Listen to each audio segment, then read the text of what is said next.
Hi, this is David Lee. This is a win-win deal, Mr. and Mrs. Seller. You've heard that before. That's what many people have espoused when you go to property meetings or talk about. We're going to have a win-win deal. But human nature, typically, we're looking out for ourselves first, and it's really only if I win first. So I've used this imagery of the sledgehammer trying to get discounts, and we all cheer and we're all excited when our fellow investors get that property at a 10%, 15%, 25% discount. But look at the poor sellers down below and the state of the house. They've been knocked down as far as they can. Well, is it a win-win really for those people? No, it's not. So how can we look at this scenario differently, and especially in a downward market, so everybody really wins? So let's have a look what we're going to cover. I've mentioned in the newsletter, I'm going to break it into 3 parts. It's a formulaic approach that we have to typically buying and building a property empire. Next is what happens when reality changes. What we think by default is the way the world is, which is not always the case, depending on where we are in the market cycle, and viewing the world through a different lens, like where they live, and you see the world differently from what you've been conditioned to thinking. I'm going to talk about how typically in the last few years people have bought property, borrowed money, refurbished, rented out or sold, but typically they're recycling their money to build up their property empire, and they've got every property is highly leveraged, even though there might be what they deem is a buffer there at purchase time because of the 25% deposit. But as we know, market values go up, go down. We've had inflation, we've had many things that killing the real value, not the market value, the real value of your property. So let's look at this as to start off with. Remember, based on the numbers of at purchase, here's this fellow. He's happy because the red represents the debt, the payment to the bank.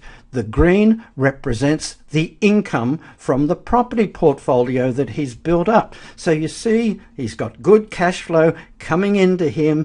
It's sufficient to pay off the banks, so he's happy.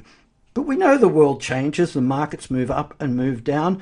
And what happens when this stress starts going in, the financial stress, the personal, emotional stress, when the amount of income coming in is starting to dwindle? He's starting to feel it because he's still having to pay out his obligations to the bank every month. And this is when it starts feeling what I say is the boiling frog syndrome. Slowly and surely the income is withering away to the point where it's too late.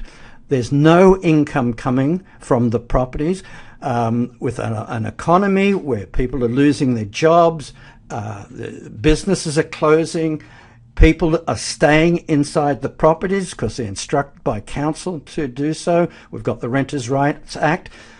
Nothing's coming in, but he's still got all these obligations. And what happens if there's a repossession? All the properties in the portfolio go under. So it's got a ripple effect. That's why I'm using this imagery, not to go in detail, but just to give you an overall impression of what's happening. Also, the houses of multiple occupation, they're all paying their way, income, income, income. He's making so much money out of this. He's smiling. But what happens when the profit layer is taken away because people move out? There's voids, vacancies, or people stop paying and you can't get them out. And you've got the social problems that are going on at the same time. Visually, I just want to give you a representation of how things change and what are the consequences, the impact upon you based on what you've been doing. Don't worry, there's light at the end of the tunnel.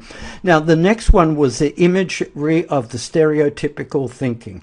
I love this one when I hear it in the UK. We are a small island, limited land, supply and demand is always going to determine that the property market will rebound always. And yet, when I arrived in the United Kingdom in 1994, the market had been down and depressed for many years. It hadn't increased its prices.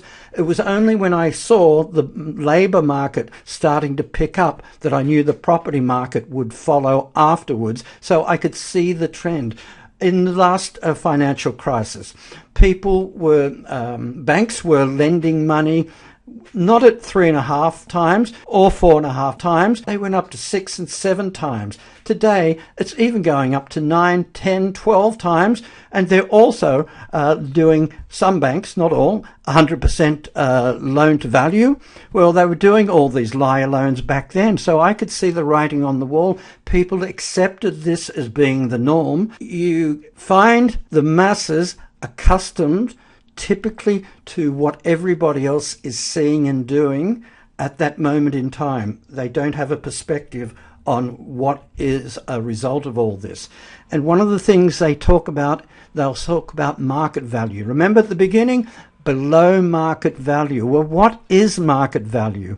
Market value is what it is today. But is that going to be the same in 12 months? Because conditioned thinking is going to be that, we give it 2-3 years, maybe 5 years, and it will all come back. And I gave you the example of back in 1994, it was years of stagnation. And what is the real value? Because that is different. A builder can build and sell and give you a discount, but is that really market value? You will only know is it market value when you try to resell it onto the open market. So that is something you, as a latter-day property investor, need to be careful of and understand that in this downward cycle, banks will be much stricter with their valuations, and it may be more difficult to get the valuations to stack up so you can get your cash flow, you can pull out your money to do what you used to do. And so that's why you will be forced to look at alternatives. Let's have a look at this buy and borrow strategy. Is it an efficient model in a downward market? Yes, we know what people have been doing when the market's been pushing its way up, but the scenario I'm going to present you with will not change, but the environment changes. And you've got a question, is this going to be a working model when the market is in a downward spiral? There's a proviso on this. In the example purchase we've got, we're ignoring any future downward trends. We're looking at it on today's perspective, and there's no forward chain. Got that? Because what I'm going to propose requires no forward chain, and there's plenty of those. There's plenty of baby boomers looking to downsize.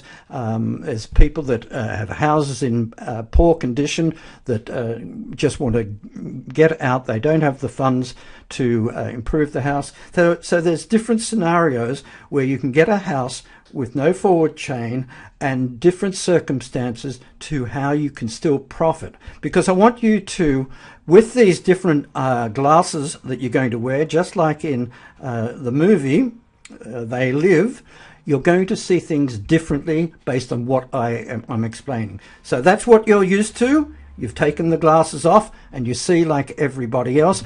Let's put the glasses on and stop thinking the way we've always thought. So here it is. I want to just erase the strategy, because instead of buy and borrow, we're going to be thinking in terms of control and transact. A more efficient model without bank dependency. Got that? That's why I say control. Transact. How am I transacting? There are many ways to transact.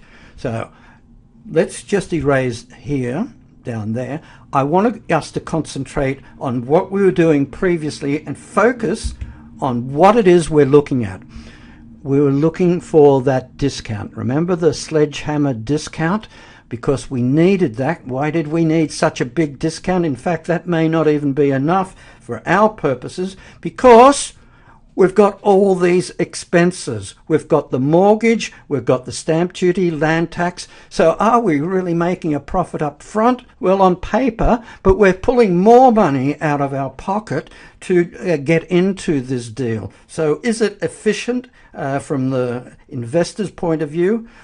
Well, it could be made better to get in, because, for example, if you're starting out today, a new property investor, how are you ever going to do transactions if you don't have any money or equity in your property? So we've got the investor on the left, we've got the seller on the right. Now, what are they thinking? Investor, typical investor thinking, typical seller thinking. Let's go back to the default. Discount. I want discount. Remember, I want a win-win with you, Mr. Seller, but I come first. And what's he thinking? Full price. I want my market value. Yes, I want a win-win, but I come first. I want full price. Let's change this model.